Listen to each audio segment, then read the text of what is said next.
Well, I don't think it can be put in much of a clearer way, to be honest. And I think that people should take advice and fast this Ramadan. Inshallah.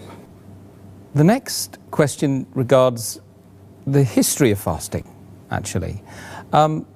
Was the time period for the observing of a fast and abstaining from the things which break the fast, which you've already mentioned, always the same since the beginning of time or for the Muslims?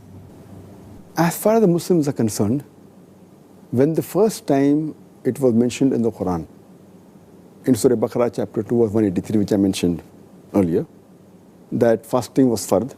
At that time, the Muslims used to fast 3 days in a month.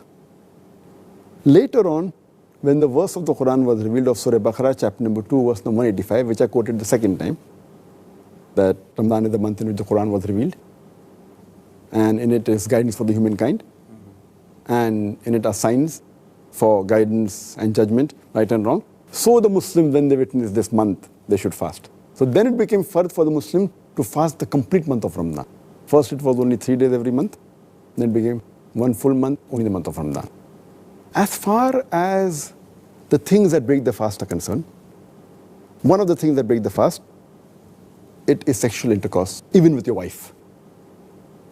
So previously, when this verse of Surah Baqarah chapter 2 verse number 185 was revealed, it was not mentioned in detail.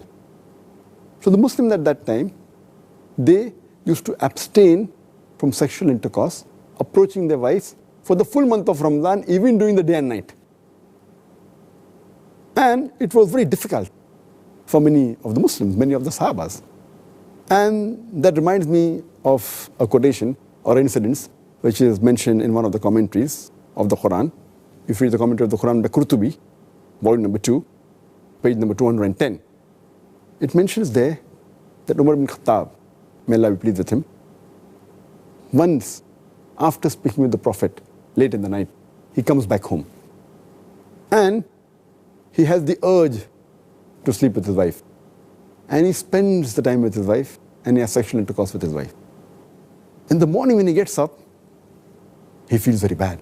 He's ashamed. He immediately goes to the Prophet and he says that I ask pardon from Allah and His Messenger for what I've done.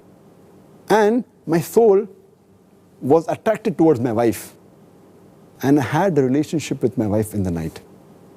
Is there any way that I can be pardoned, or is there any way that I can escape? So the Prophet said, is it true that you actually did this? He said, yes, Prophet. Prophet was shocked. How could Hazrat Umar, may Allah be pleased with him, could do a thing at that time it was prohibited?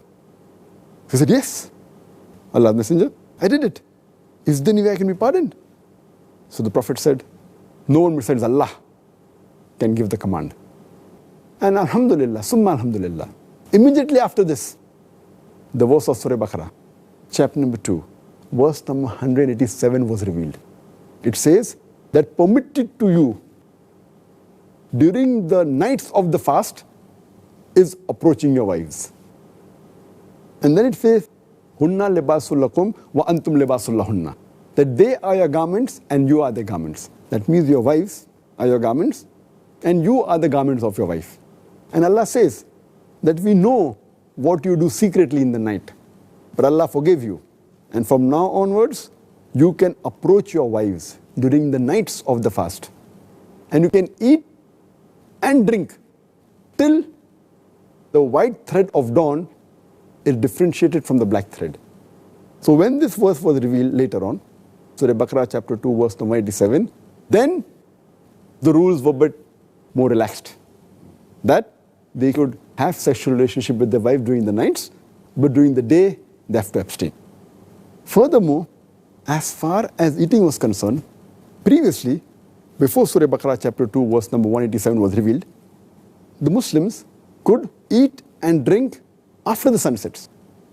But the moment they sleep, after that they can't eat. Then they can eat only the next day after sunsets. So there's the incident of one of the Sahabas Qais, may Allah be pleased with him, he worked very hard and he was fasting. And when it was time to break the fast, he comes home and he tells his wife that, I want to have some food. So wife says that there's no food in the house, I'll just get it from outside. And she goes out to get food. Now, because he was tired, working the full day, by the time the wife comes back, he goes to sleep.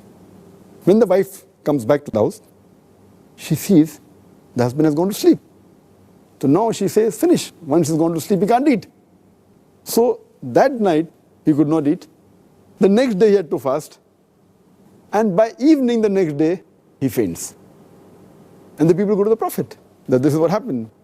Because once you sleep, you can't eat. Later on, this verse was which I said earlier. Surah Baqarah chapter 2, verse number 87, which says, besides approaching your wives at night, you can eat and drink till the white thread of dawn is differentiated from the black thread.